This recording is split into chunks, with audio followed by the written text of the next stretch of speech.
Alors, dans ce nouveau chapitre, Al-Mu'allif, donc Ibn Hibban, rahimahullah ta'ala, il met en évidence deux aspects très importants. Et si on avait compris ces deux aspects-là, ces deux choses-là comme il se doit, eh bien, on vivrait une relation très équilibrée. On mettrait en pratique et on pourrait goûter à ce qu'on appelle le vivre ensemble. Alors, je vais caricaturer un peu. Ces deux aspects-là, si on les comprend, eh bien, on sera ni rebelle, ni mauvais, méchant, ni agressif, et ni, alors je vais caricaturer, ni vendu. On ne vendra pas nos principes et on restera fidèle à nos principes. On aura une vie très équilibrée. Alors, il y a le premier aspect que le cheikh met en évidence à travers son titre, ici qu'on pourrait traduire par être complaisant et ne pas faire concession aux gens aux dépens de ses principes ou de sa religion. Alors il y a ce qu'on appelle al-mudarat, d'accord, al-mudarat et al-mudahana. Qu'est-ce que c'est que ces deux aspects-là ou ces deux caractéristiques-là, ces deux comportements-là? Al-mudarat, c'est le fait, et c'est demandé en islam, de parler, d'échanger avec les gens, de se comporter avec bienveillance, avec complaisance, avec douceur, avec sagesse, avec tolérance. Et quelque part, quelquefois, fermer les yeux. Agir avec at-taraful.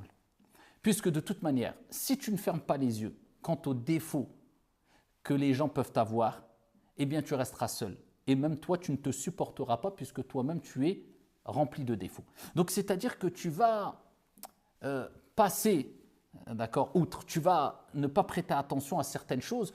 Pourquoi? Parce que le principal, c'est de garder, de préserver une bonne relation, le bon vivre ensemble. Et cela demande beaucoup de sagesse, beaucoup de patience, beaucoup de bienveillance, beaucoup de tolérance. Et ça, c'est demandé en islam. Et la deuxième chose qui est néfaste, par contre, c'est ce qu'on appelle al-mudahana. Al-mudahana, eh bien, c'est le fait de vouloir, quelque part, plaire aux gens, attirer les flatteries, d'accord, gagner un intérêt personnel en faisant des concessions sur nos principes de manière générale, des principes qui peuvent être nobles, donc quelque part tomber dans une sorte de trahison, ou alors même sur nos principes religieux. D'accord? Eh bien ça, ce n'est pas demandé en islam et c'est quelque chose de mauvais. Nos principes doivent rester nos principes. Mais garder nos principes ne doivent pas nous pousser à réagir de manière très frontale, comme certains le font. Alors c'est des rebelles, tout le temps, ils veulent soi-disant défendre leurs principes même religieux et ils agissent avec agressivité, avec même quelquefois imposer leurs principes aux autres. Non, regardez l'équilibre que nous donne la religion. C'est-à-dire, j'ai mes principes, je ne renonce pas à mes principes, mais je ne t'impose pas à toi aussi de renoncer à tes principes.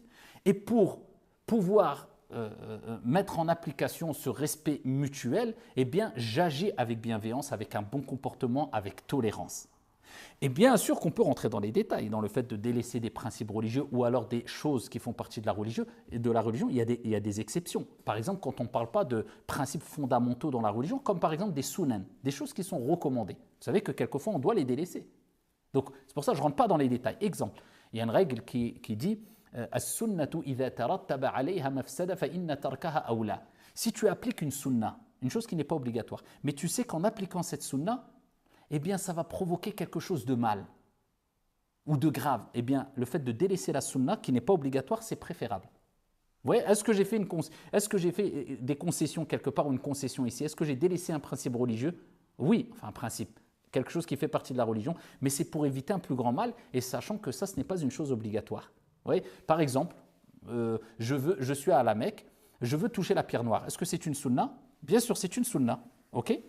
Mais si je sais pertinemment que en allant toucher la pierre noire, je sais pertinemment, à coup sûr, que je vais devoir faire du mal aux gens parce qu'il y a trop de monde et je vais devoir frapper, voire bousculer, eh bien à ce moment-là, délaisser cette sunna est meilleur. D'accord? Donc vous voyez qu'il y a des exceptions, mais la règle générale est je suis dans un juste équilibre. D'accord? Il y a d'un côté al-mudarat, et de l'autre côté, al-mudahana. Al-mudarat, toujours bienveillant, toujours respectueux, tolérant, j'agis avec des bonnes paroles, wa qulu linnasi husna, et dites aux gens des bonnes paroles. Et al-mudahana, par contre, attention, cela ne doit pas me pousser pour gagner des intérêts, pour un intérêt quelconque personnel, avoir un poste, avoir des flatteries, avoir des éloges, avoir de l'argent, vendre et abandonner mes principes. Et c'est ce que met al-muallif ici en avant, comme on va le voir, incha'Allah ta'ala.